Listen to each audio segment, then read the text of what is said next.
कृष्ण जन्माष्टमी का व्रत भाद्रपद मास के कृष्ण पक्ष की अष्टमी को किया जाता है। कृष्ण जन्माष्टमी को भगवान श्री कृष्ण के जन्मोत्सव के रूप में पूरे भारत देश में व्यापक रूप से मनाया जाता है। भगवान श्री कृष्ण का जन्म भाद्रपद कृष्ण पक्ष की अष्टमी बुधवार को रोहिणी नक्षत्र में अर्धरात्रि के समय वृष के चंद्रमा में हुआ था। ये पाप नाशक व्रत बालक, युवा, वृद्ध सभी स्त्री पुरुष करते हैं।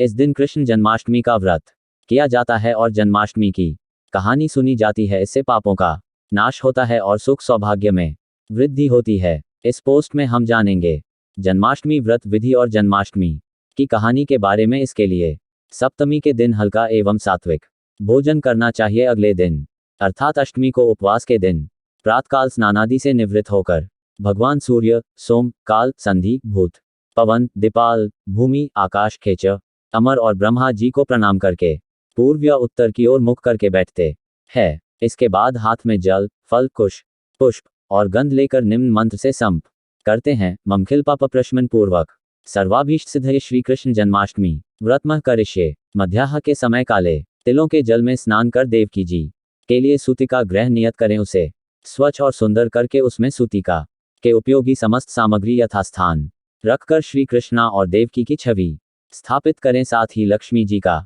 चित्र भी रखें। फिर इनका विधिवत पूजा करें। कृष्ण जन्माष्टमी के दिन अनेक मंदिरों या स्थानों पर श्री कृष्ण के जीवन से संबंधित झांकियां बनाई जाती है और श्री कृष्ण की झांकियां निकाली जाती है। भगवान श्री कृष्ण से संबंधित गीत या भजन सभी वाद्य यंत्रों की ध्वनि के साथ गाए व सुने जाते हैं और जन्माष्टमी की कहानी सुनी जाती है। जो भी व्यक्ति यह व्रत कर जन्माष्टमी के कहानी सुनता है उसे ऐश्वर्य और मुक्ति की प्राप्ति होती है। जन्माष्टमी के दिन पूरे दिन उपवास के बाद रात के 12 बजे श्री कृष्ण जन्म होने पर श्री कृष्ण की आरती करके फलाहार भोजन किया जाता है। अनेक स्थानों पर इस दिन अखंड रामायण का पाठ भी किया जाता है। लोग कृष्ण जन्माष्टमी की कहानी सुनते हैं और रामधुनी भी करते हैं। जो मनुष्य भक्ति भाव से जन्माष्टमी व्रत कथा अथवा जन्माष्टमी की कहानी सुनता है उसके समस्त पाप नष्ट हो जाते हैं। लेकर चले आए। जब वसुदेव वापस कारागार में पहुंचे तो अपने आप उनके बेड़ियां लग गई और दरवाजे बंद हो गए। दरवाजे बंद होने के बाद वहां सोए हुए पहरेदार भी जग गए।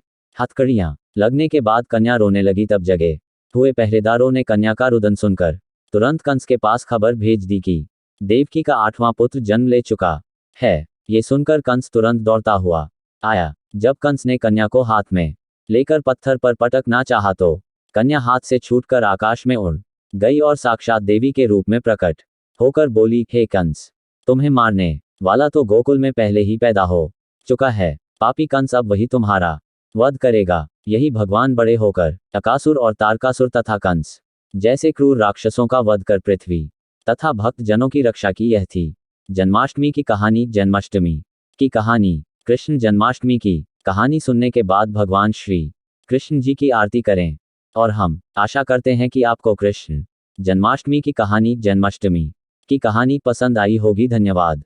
दोस्तों, अभी तक लाइक नहीं किया है तो लाइक कर दे और चैनल को सब्सक्राइब कर दे।